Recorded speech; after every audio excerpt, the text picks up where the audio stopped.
Let's talk about the boonies, the outskirts of Riga. Here I'm at the place where Riga meets Kekava parish, or Kekava district, Kekava kommun in the Swedish way. So, as you can see, the main problem is that there's no pavement at all.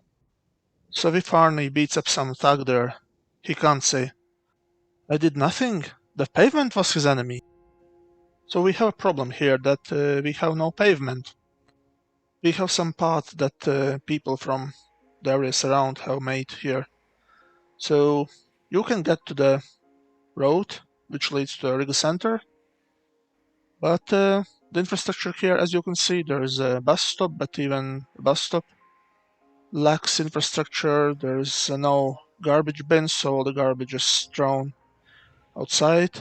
I think they recently painted the bench, but there's still tape around it that says that it's freshly painted and nobody had taken it away. So yeah, there are paths. Some people live here.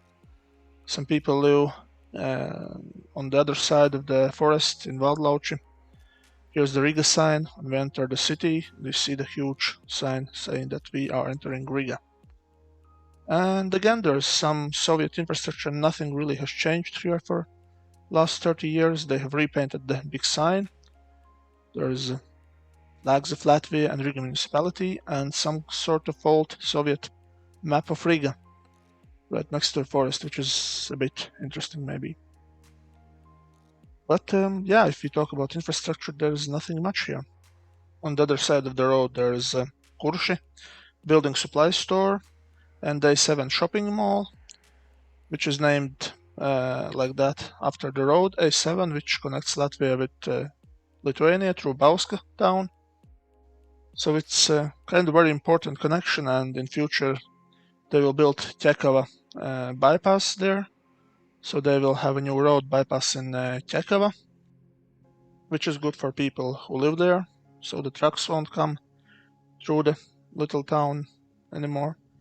And they also will build a bicycle path here from Kekava to Riga center, so this area in future should see improvements. Hopefully it will not look like that, like it looks now. Currently though, it's rather depressing. The bus stop infrastructure is not good, and also the public transport, this city bus 26 comes only once an hour, I believe.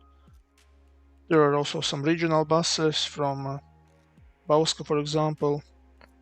But yeah, it's for pedestrians, it's not really best infrastructure, and especially for cyclists, there's nothing on that side of the road. Here, I guess the Kurši or A7 developers have made a pavement. It's nice, but again, it stops right after the A7 shopping mall. So you can see that there's again these paths and some housing development further out. And as you can see, yeah, again, no pavement, no infrastructure, is just one path that people who live here have made to go to the store. And that's really sad that these areas really lack good infrastructure. As here, people live in nice suburban houses, but the roads look like that.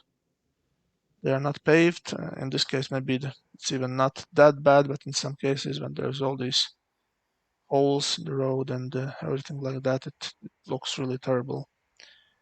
But yeah, people have fenced up their area, and they have this housing development here with some nice buildings, few stories high, but the roads, how they leave their homes are lacking, and as you can see, there are some nice suburban houses, but overall these roads are not good. So that's how this area looks, and I hope it improves in future.